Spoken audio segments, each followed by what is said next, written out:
नमस्कार मित्रांनो, आज आपण पाहूया इयत्ता 3 बालभारतीमधील दुसरा धडा सिंह आणि कोल्हा. एक होते जंगल, तिथे होता सिंह.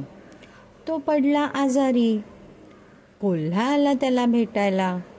सिंह म्हणाला, मला भूक लागली, मी आजारी आहे, तू इथे जवळच शिकार शोध. लगेच निघतो, कोल्हा म्हणाला. कोल्ह्याला रानात मेंढ्या चरताना दिसल्या.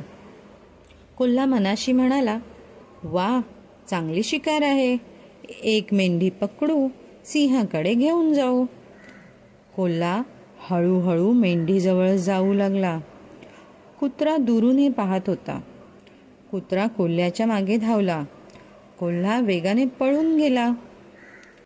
कोल्हा मनाशीच म्हणाला, सुटलो बुवा एकदाचा, चला आता सिंहाकडे जाऊ. सिंह म्हणाला, काय रे, काय झालं, कुठे आहे शिकार?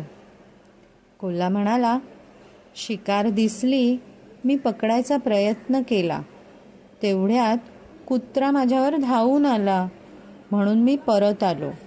आता जातो, दुसरी शिकार शोधतो.